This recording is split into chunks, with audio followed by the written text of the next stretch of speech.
guys, welcome to Norton Sports Health Tuesday Talk for our KDF Mini and Marathon Training Program. I am here at Norton Sports Performance in the Kort location, the Kort Physical Therapy location, with our boy Elliot. Everybody knows Elliot by now. He's been posting with his lovely dogs, and he gets his runs in as well. And he has a lot of great information about treatment, which is what we're talking about today.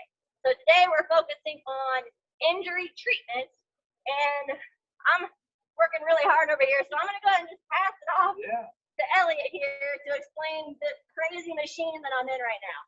All right. Hey, guys. Glad to be back. Oh, yeah, today is an exciting time because we get to show off a little bit about what we can do for you as runners to keep you running. You know, we talked about injury prevention last time, so this time is now worst case scenario, something's happened. What can we do to get you back? So if you see, Stephanie is on our Alter G. So what she's doing is she is able to go and run. Right now she's walking in a position where we've taken away 25% of her body weight. So she is able to run right now pain-free. So if you have an issue where you cannot run, like a lot of people were talking about calf and what can I do to continue to get back, to continue my training plan while I'm having this pain. This is exactly what this is for. So what I want to do is first take a look at what the OG is, how it works, and then how we utilize it in the clinic. So one thing that's nice is if you can see right above Stephanie, she's got a camera. She can see how her feet lay in, and this helps us work on gait pattern. You know, sometimes when we're having issues, we can look and we can watch the way your feet land, we can watch the way your knees look, and try to determine, is there something that we need to work on to get you back? You know, we talked last time about the Dorsa V and that technology where we can analyze the metrics, but sometimes you just need to use your eyes. You have to go through and you have to look and see what's going on and what can I do to help get her back. So she's able to go through, and if we have any visual cues for her, then we can work on that. But she lands mid-foot to forefoot. She's got, you know, a nice stride, so there's really nothing on that we would want to work on. Yeah, so she's killing that. And like I said before, we've offloaded her 25%. So she's got 75% of her body weight. And she's got these really nice little shorts. And maybe she'll show you in just a minute. That she's zipped up into here. This is full. This is nice and full of air. You guys can see her legs there. And that air pressure is going to lift her up and once again take some of her body weight off. So this allows her to run pain-free. So for those of you that are having issues right now, that are worried about getting back into your training plan, or because I know we're all picking up our mileage, and that's sometimes when things start to fall apart. This is the way that you can continue doing that and making sure you continue your mileage and you get your training times without necessarily increasing your problems or your injury. So I'm going to take you a little bit closer.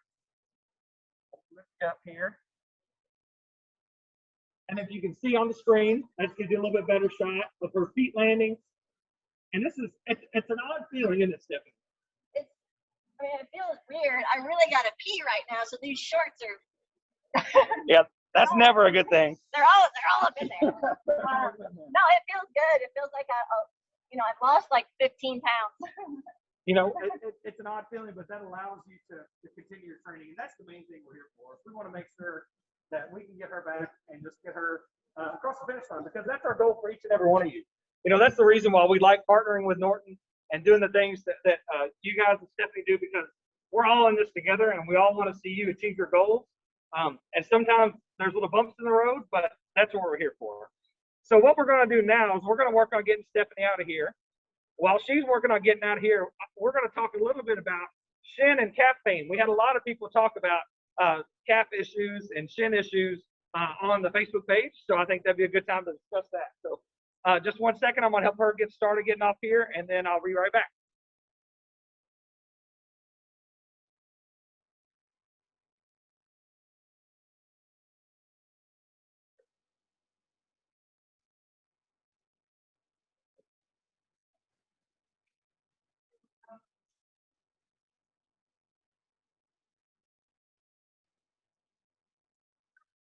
Yeah, it's almost time to see those shorts. This is what we all really came for.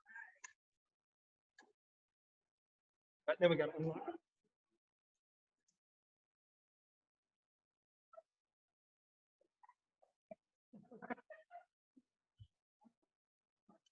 step on this. All right. Got my cool shorts. Look at those. All right, I'm gonna try not to be. Yeah, I know. All right. So the next thing we're going to do, Stephanie's going to go lay on a table. Actually, let's go back to one of these tables over there, Stephanie, if that's okay. And we're going to talk about dry needling. Dry needling is a really popular treatment right now, and it's really effective. It's one thing that we like about it. Low risk, and it's high reward. You know, we treat runners all the time. People can get treated, and they go through, and they can actually run the same day. It sounds terrible. Like when you say dry needling, like, you know, first off, nobody likes needles, but a dry one sounds even worse. But all it means is there's no medicine. And that's why we get to do it as physical therapists. We have, you know, an extensive knowledge of our anatomy and our body. And we actually jumped on the opportunity to use dry needling. And Kort was one of the first to really, like, anybody you go see, you can get taken care of with dry needling. We want everybody to be able to do it. So we're going to talk about treating her low back today. So I'll have you lay on your stomach. And this is a little strange because we're going to treat her low back when we've been talking about treating your calf and shin. So I'm going to talk about that in just a second. And you're gonna want to come in probably close on my back. So I'm gonna sit here and say that I don't like needles, but then you're gonna see all the tattoos on my back. So it's kind of, I'm a hypocrite, I guess. A different kind of needle. This is not a permanent needle. If you're not in gallery mode on your Zoom, make sure you are. We have 2 different camera angles going here. I should have said that earlier, but you're going to get a view of 2 different, of an up close and then the one right here. Perfect. So I'm going to lay flat. Yep. And you can just raise it up, go and lay on down. Yep. So the reason we talk about treating her low back when we're dealing with shin and calf issues is because we talked a little bit about this in injury prevention. A lot of times when we have shin or calf issues, they're actually closely related to our low back because our nerves run all the way down our leg and they run, you know, of course, right in the middle of the calf. And that same nerve splits into the front of your shin. And that's called your sciatic nerve. Your sciatic nerve is what splits there. And we've all heard of that one because it's so big and extensive. It's the one that typically gets irritated. And if you have some irritation, that can change the way your glutes activate. That can change the way your calf activates. And that can increase pressure on your calf and even help you cause some, they're like pseudo shin splints. They feel like shin splints, but they're more nerve related in nature. So that's something that we'll talk a little bit more about. But for now, I'm going to show you what this dry needling looks like. I actually have sciatica issues down my right side, so this is going to be great. Yeah, this would be awesome. This would be this is something that we would do for her. You know, if we love treating active people with dry needling because there is a certain soreness that comes away from it, you know, but it's like the same kind of soreness that you get from a workout or different exercises. So what I'm going to do is I'm going to find my landmarks here. There we go. And the reason why this is so nice is because you follow a certain pattern as therapists because our bodies have these bony landmarks and we want to follow that to make sure we can be accurate with our treatment. So what she's going to feel pressure from this tube first. And I'm going to give that the little tap. And this looks like a really long needle, but it's so thin that it's not too bad. And she feels me put that needle in, and it's a really strange feeling. She feels her muscles kind of tense and jump a little. She might feel aching. Sometimes people feel referred pain. They might feel pain kind of travel down the leg a little bit. And honestly, I think that's a pretty good sign when that happens because that means we're hitting the right spot. Because if you see when I push, I can't push that in any further. And I've hit our backdrop. And her backdrop here is her bone. And that sounds really scary. But once again, that says we're in the right spot. It's a safe spot to be. Yeah, and you can, let's see, you can see if you can see that needle pretty well there on the other side. Good. And then I'm going to go ahead and do this side here as well. So it's funny, you know, as physical therapists, sometimes we think we're really good at knowing our landmarks and being really accurate.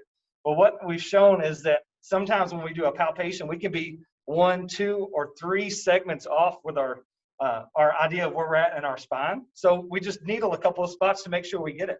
You know, so for her, if I'm trying to get her lower lumbar spine, and I think I'm on number, let's say 3, 4, and 5, I go ahead and do a couple just to make sure we cover our bases. Because I want to make sure she gets the best treatment she can. And I don't need to be so proud that I only do 1 spot because I'm so good, right? You know, so we want to give her the best care, and that's realistic care. And so sometimes that takes a couple more needles, but usually it has a really good, strong effect afterwards. So I'm going to take these out. And that one was tighter right there, wasn't it? Yeah, and for the record, that didn't hurt at all. I feel kind of like a little stiffness and discomfort after that, but that's it. So you don't have to be afraid of it. So I'll zoom in and show you what this looks like. It looks terrible. It looks like a super long needle. It doesn't go all the way in. This one went about halfway in, and they're really flexible. You can see that, you know, they move a lot, and that flexibility allows for us to move in there without really causing a lot of disruption. You know, dry needling is a reset button. It allows us to go through and get your muscles to contract. Sorry, together. Get your muscles to contract, and really it retrains your body on what that muscle is supposed to do. So once again, it's I like it because there's no medicine involved. It's really safe to do. And then you get pretty quick results. So that's always a win. What I'm going to do now, while she's in this position, is sometimes we follow this up with some manual therapy. And, you know, when we talk about manual therapy, that just means some kind of treatment with our hands. A lot of times people think they have to go get popped or they have to do something really scary in order to see results. But sometimes it's just gentle pressure on our low back. And then, you know, typically what we'll do is we'll have some kind of test that we do beforehand. We do these treatments and we'll come back and we'll retest afterwards. But the reason I like this one, especially after the needling, because it feels good, because you do get a little soreness and you get a little tightness feeling after the needling. So if you come through and you do something that feels nice and improves that joint mobility, I think for me personally, I feel like you get kind of better bang for your buck. Yeah. Kind of a 2-for-1 deal. That's the Kort special. Yeah. So what I'm going to do is I'm going to go back into that same spot. I'm going to find a good pressure here, and I'm just going to lean in. And all she should feel me feeling tightness and then backing off. This should never really hurt. If it hurts, then I should back off. How does that feel? Good. Yeah, do you just feel like pressure? Yeah. Yeah. So I would do this for a couple minutes, and then once again, we go through and reassess. We try to figure out what do I need to do next from a strengthening program, because we talk about strength all the time. You guys had extra classes on it for Tuesday talks. We talked about it on our first day, and it still comes down when we're treating you. Even if you're in the middle of your program and your runs, we're still talking about strength because it never stops. You should be strength training throughout the entire program. So good. Get down. Good. You can go ahead and sit on up. Now we're going to check her calf strength. Oh boy. Yeah. So, you know, we talked initially about doing some scraping because people were talking about calf issues and shin issues, but then we thought maybe let's go bigger picture. And why do we develop these problems in the first place? So I'll let her come in here. So when we're talking about calf issues, people are saying calf tightness and shin pain. These muscles, they're on each side of the leg, right? So we know they work together in order to get the job done. So if you have tightness in one, the other muscle is working like crazy to move. So the shin usually has to overwork because that calf is getting tight. But why is that calf getting tight?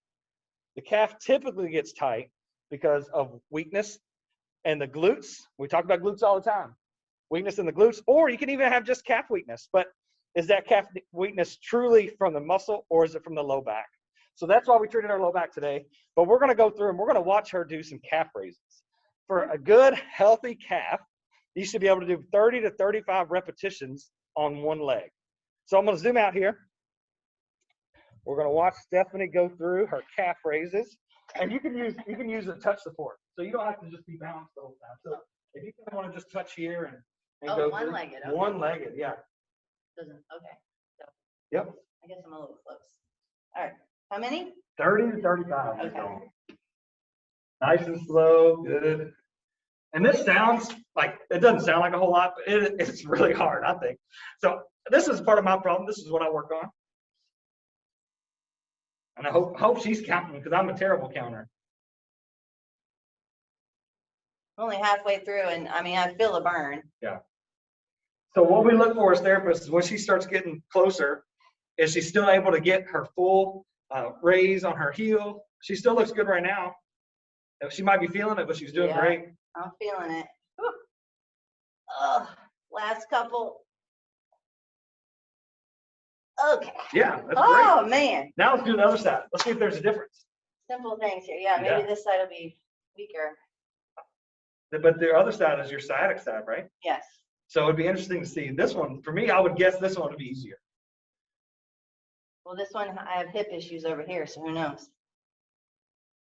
Everybody has issues. All runners have issues of some sort. Yeah, it's already getting weak. Is it?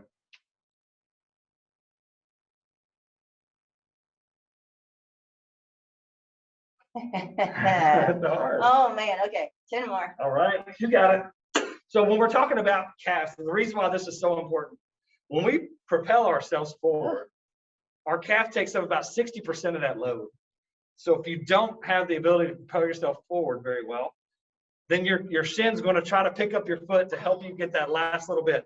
So you did it, right? Yeah. So even though that was hard, and she hit those numbers, she can see there's an imbalance. Yeah. So that might be a good idea for her to try to clean that up a little bit, and maybe that helps with some of her issues. What's funny is that I broke my left foot back in college, which was 20 years ago. And even to this day, I still have a weaker left calf. Like, it's crazy how it still stayed with me, and I've always known that. So if you've ever had a previous injury that has maybe affected the atrophy in your legs, that might count too. Yeah, for sure. You know, those things tend to linger. We always talk about somebody's injury history, but really what it is your story. And everybody's story has different chapters, and some of them play a role, some of them don't. Yep. You have a long history of weakness on one side because you had an ankle issue on the other. That can change the way you have a running pattern. That can change really just the balance that you have, one side versus the other. And that can change your outcome. That can change really, like, when you know that when you increase your mileage, you have a little bit more work to do to protect yourself in order to try to prevent it. Because there's those people, and you know them, they're the ones who, they don't do any strength training. They go and they barely do their low mileage. They only do their big mileage, and they run the race and they never get hurt. And it makes me so mad.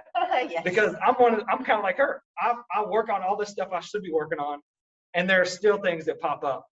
You know, luckily for me, I work at a great place. I can get that taken care of, and I have great people to help me in my clinic in Bardstown. But this is what we can offer for you. You know, we want to be able to be your support system. And the last thing that we ever want to tell somebody is they have to stop running.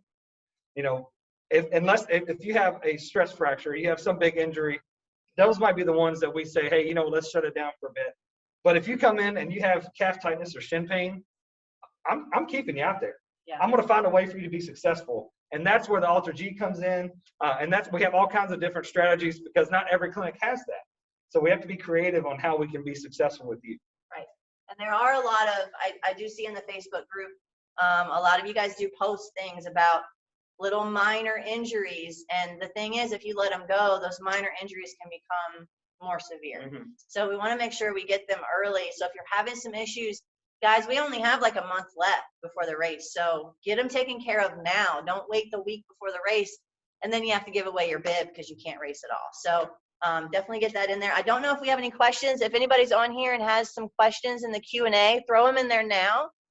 We did address some of the Facebook questions already about what were some of the Facebook? So really the consistent one we saw was shin pain and calf tightness. And I've seen a lot about plantar fasciitis. Yeah. So. Yeah. And you know what? You think about where you have your calf, you have your shin. On the bottom side of that is your plantar fascia on the bottom of your foot. It's the same kind of problem.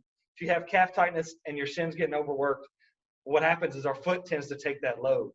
And I saw a lot of people posting about different orthotics and different braces and different stretches, and those are all fine and great. But sometimes you have to fix the source of the problem.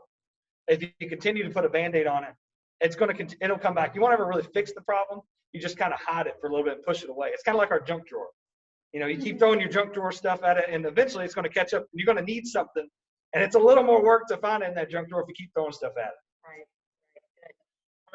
All right. Well, is there anything else you want to showcase here? Other things you do, the scraping or the manipulation? Yeah. You know, so what's nice about what we do is, we have an extensive treatment program at Kort. You know, so right now we're talking about what we do for runners, and you know, really we everybody has a story once again. So we listen to your story. We try to figure out how can we best help you. I had somebody ask me, is it too late for me to get treatment now for this race? Like, no, like it's never too late. So you want to jump in and try to fix that now, and we'll do the best we can. But exercise, manual therapy, education. You know, a lot of times you just need to know what's going on.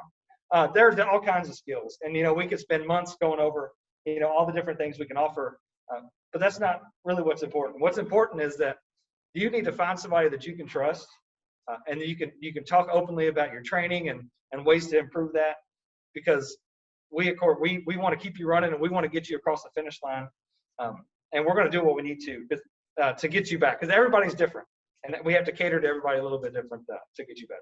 Awesome. Thank you, Elliot. Yeah, thank you guys. Kort Physical Therapy, always great info. And in case you haven't noticed, sometimes when you guys post things in the Facebook group about injuries, I just tag Elliot, and he's really great about answering those questions. So thank you for that. Yeah, Appreciate that. Guys, so next Tuesday, we're actually not doing a live Tuesday talk because we have a very special guest, Catherine Switzer, the first woman to run the Boston Marathon, even though everyone didn't want her to. She ran it anyways, wearing number 261. She is going to be doing an interview with me, and we're actually pre-recording it because she lives in New Zealand right now. So we're pre-recording it this week. So I'm going to post something in the group to stimulate some questions. I want you guys to put some questions out there about her and her experiences, or maybe about your training and how it might relate to some of her experiences, and you know, questions about that. And then also just some general running questions. If this is your first marathon, you know, how are you going to grit and persevere and get it done? And she might have the answer. She's a really great lady. We love Catherine. She's coming to us from Humana, because obviously Humana is a sponsor of the KDF Mini and Marathon. So it's going to be a really great one. Again, I'm going to post something in the Facebook group to get some questions from you all, and I might bring them into the interview and give you guys a shout out, each one of you that post a question, and she'll hopefully answer them and have some good stuff. So make sure you stay tuned for that. And again, thank you. Here at Kort Physical Therapy at Norton Sports Performance. Come check it out if you haven't yet. It's an amazing place. Kort is an amazing place. Norton Sports Performance is an amazing place. We hope to see you all soon. It's Tuesday. You need to go out and run. And it looks like we got one last second question. Oh, no, we got a thank you. Okay. Thank you all for joining us. We'll see you next time, and have a lovely day.